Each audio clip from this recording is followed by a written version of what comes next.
What's up, QAA listeners? The fun games have begun. I found a way to connect to the internet. I'm sorry, boy. Welcome, listener, to Premium Chapter 195 of the QAnon Anonymous podcast, the QAA Movie Night Elves episode. As always, we are your hosts, Jake Rockatansky, Brad Abrahams, Julian Fields, and Travis View. Welcome, folks, to what I can definitely say is the most demented movie night we've ever summoned from the depths. Elves, elves, elves. Except there's only one, but Elf. yes, Elf. the concept of elves. Not the Will Ferrell movie. Definitely not the Will Ferrell movie. But maybe they took a little bit of inspiration from this. I don't know. This is a 1989 movie that is certainly a cult movie for, B-movie connoisseurs, specifically in the kind of schlocky horror category. I found no evidence that this film premiered in a movie theater.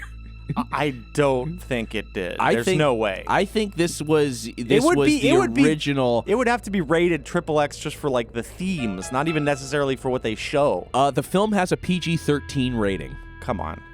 It does. All right. Well, It nobody agreed to watch it. Or in the late 80s, everyone was so coked up. They were like, "Yeah, I'd show this to a 13-year-old." No problem. Poltergeist was PG. Also, their rating system back then was... It's PG-13, but if you believe that the women in this are actually teens. And you know what? They don't look a day over 28 for high schoolers.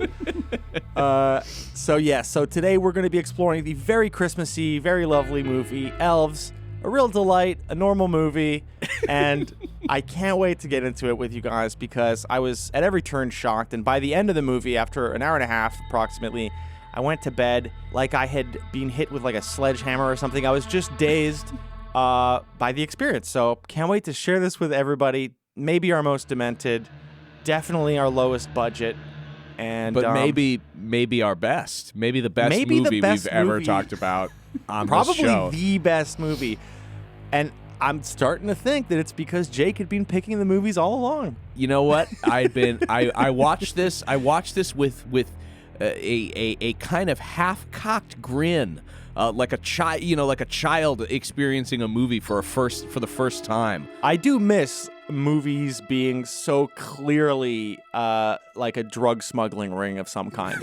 Like just the availability of narcotics on this set must have been so high. Well, I mean, look, I think we're hitting a little bit of a pattern here because the last movie that we did for the holidays was the 1986 Babes in Toyland, which was most certainly a drug smuggling ring. I mean, almost certainly was. But there was like such a higher level one. They had to like try to pull off like a family-friendly movie, whereas this, they have zero interest in whether you can watch it with your nana, your grandpa, this is your family who's over for Christmas. This is an anti-Christmas movie, and the characters, say as much. It's an anti-everything movie. It's great in that way, that it's a supremely cynical movie that just wants to have a lot of fun. It's an anti-humanity movie, honestly. Mm-hmm. Pure misanthropy. I really relate to it. So let's just jump right into it.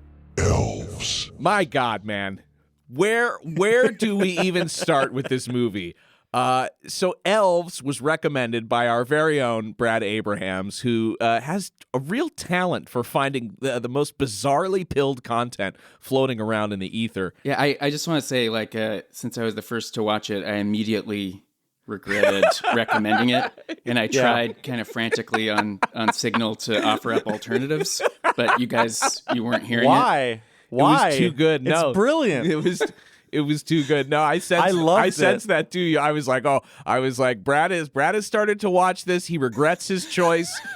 He's worried about the judgment that will flow his way upon the three of us watching the film. It was my first recommendation, so I was understandably nervous. The only real critique I have is that the sound was so badly recorded that it was sometimes hard to get the amazing lines to your ears so you could understand just how great the writing was, because the writing it's just people having fun. Whatever happened to people having fun? Yeah. My wife was sitting behind. I was at the computer watching this, and my wife was sitting behind me watching Happiest Season, which is the gay Christmas movie with what's her name, the girl from I mean, Christmas Twilight. is always gay. The girl from Twilight and Dan Levy's, and it's actually a really funny movie. And so that I had that in the background bleeding through my headphones, which contained Elves, and it really was a spiked punch Christmas. I mean, Yeah, I felt drunk after watching this. That is one thing that this movie is homosexual. This is like one of those like deeply cynical movies that like it's 1989, but like the sexual politics might as well be like late 60s, early 70s. You know, this kind of I don't even know, just the reveling in the depths of heterosexual rolling around in the mud and hay. Like, yeah, both Santas in this movie are definitely not gay. everybody's horny as fuck. Everybody is super horny. And this was like an era where I'm pretty sure sexual assault was just like cool, kind of. It was not that bad. It was how you knew. Look, it was just kind of how you knew you were dealing with a bad guy, right? You know, it was a very easy way for filmmakers to be like,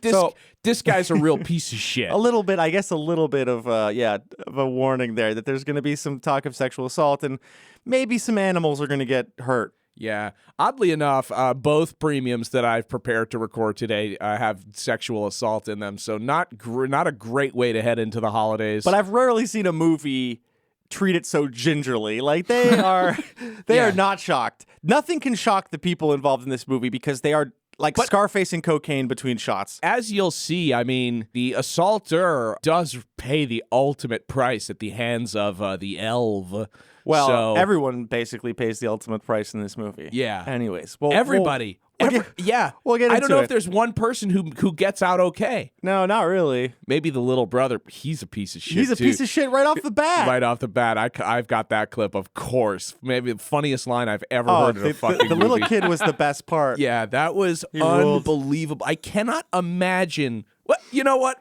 You know what's so cool We'll is that he get was into it. allowed to wear Teenage Mutant Ninja Turtle pajamas while he delivered the most fucked up lines as a child. I'm 100% certain.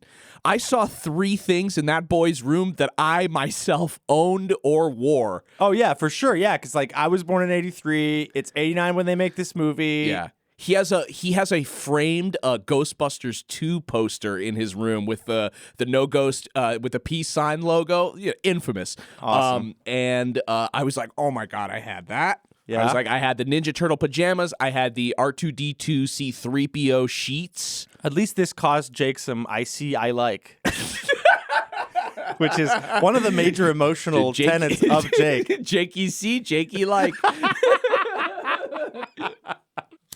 Well, I'm going to light mine as well.